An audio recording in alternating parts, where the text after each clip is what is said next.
Hey guys, welcome back to another video. This is another episode of What Did I Get This Week, and we are almost at 10 episodes in this series alone. I'm actually surprised and happy with how consistent I've been getting these videos out. But as far as this video goes, we've got some really exciting book releases, one figure, and then also some CDs that I've really been dying to listen to. So, starting off with the Viz releases, as always, we've got Volume 10 of Shoha Shulten. So with this one, we've only got one more volume to go. I'm not sure how popular the series is, but me personally, I really enjoyed it. Obata's art has a lot of range. Like, you compare Death Note to this, it's kind of night and day. But I think the rounder, simpler art style really works well with the comedy, but it's also versatile enough to still deliver on the emotional or more serious moments too. I haven't read anything else by Akinari Asakura, but love to see them do another manga series someday. Next up, we've got a release that kind of snuck up on me, that being Bug Ego Volume 1.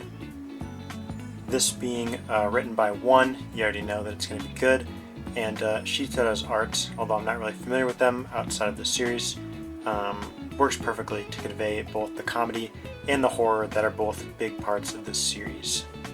It has a very detailed, almost uncanny kind of look to it that works great for the comedy, like I said, and then, also works for the horror at the same time. But yeah, a lot of fun characters in this series, and the underlying mystery surrounding the hacks is very interesting. And I always look forward to the new chapter every month. And then we've got Volume 5 of The Climber, and each new volume of this series brings us another beautiful cover, with this one being one of my favorites, if not my favorite overall.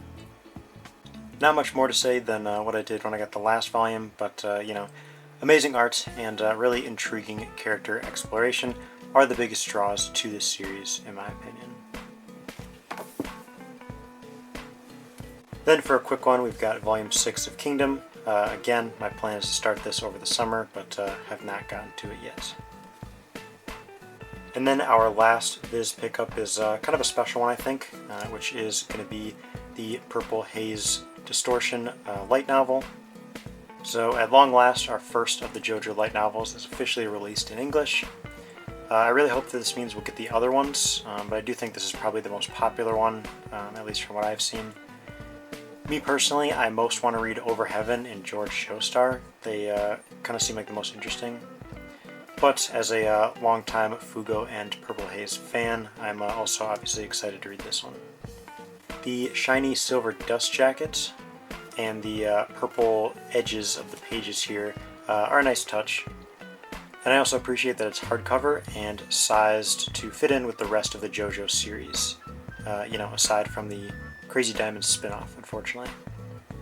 As far as where this will go on my JoJo shelf, I think I'll probably put it at the end, so after the main series and after Thus Spoke Kishibe Rohan, since it is basically a spin-off, Anyway, I think I'm going to read this for the first time once I do my annual JoJo reread. I'll finish Golden Wind, read this, and then from there move on to Stone Ocean. So, really looking forward to adding this in to, like I said, the annual reread that I always do. Moving over to Kodansha, we've got our monthly Blue Lock volume. This one is number 29, with Nanase on the cover. Probably my least favorite of the remaining Blue Lockers. Nothing really against him. I've just never found him that interesting or engaging. But anyway, this volume has the start of the Bastard PXG game, giving us the first goal from what I'm calling the Gremlin duo, that being Charles and Shido, obviously, and then ending with Isagi developing his latest weapon. Kinda literally, I guess. Only one other pickup from Kodansha this time, that being Gachi Akta Volume 10, with Zodil on the cover. With this volume, the physical release has finally made it to where Season 1 of the anime ended, which, already kind of feels like it came out a good while ago at this point. The current manga is getting absolutely wild, and it was dearly missed during that short hiatus. But, you know, with the quality of art and story that we're getting in this series, Urana can take as many breaks as she needs, and I will always be coming back for more. Then from Kodama, who would have guessed, but we've got 2 more volumes of Baki here, 15 and 16. Not much to add on these, but, you know, Kanzenban covers looking very nice as always. And then for our last book pickup, we've got the second omnibus for Ultimate Fantastic Four. A long-awaited release for me. I really wish these came out faster. It's been a minute since I read Ultimate Spider-Man, but you know, at least that one was completed when I started collecting these. I know these runs are long over, but I'm waiting for the omnibuses to actually read them. We've got what I'm pretty sure is the last volume of Ultimate X-Men coming out later this summer, but I don't know if a 3rd volume for Fantastic Four has even been announced yet. But when that eventually comes out, is that going to be all of the Ultimate Universe in omnibus form? Or at least most of it? Not really sure, but I think so. So just based on release dates, Ultimate X-Men will be my next read, but looking forward to getting to this one eventually as well. And then for our one figure, we've got the Figuarts Ultraman Saga, and honestly, don't know anything about this guy, I just thought he looked really cool. If you've been watching my more recent videos, then you'll know I'm trying not to buy as much stuff, you know, just because they're cool or interesting looking. That said, this was a P-Bandai pre-order from a while ago, before I really started reining myself in, you know. The articulation looks like it's pretty much the same as any other standard Ultraman figure, but the finish is super nice, and I really like the way that he looks. You'll be able to see that in the pictures, but one day I'll get to whatever series or movie he's from, and then learn more about him, I guess. And then lastly, for our CD pickups, first off we've got Go Ahead by Tatsuro Yamashita, and then the Cassiopeia vs. the Square live album. So for Go Ahead, I've been meaning to listen to this one for a long time, so I knew it had to be one of the earlier pickups in my CD collecting journey. Bomber, which is on this album, might be my favorite Tatsuro Yamashita song, but I actually don't think I've heard anything else on the album, so that's what really made me want to pick it up and give the whole thing a listen.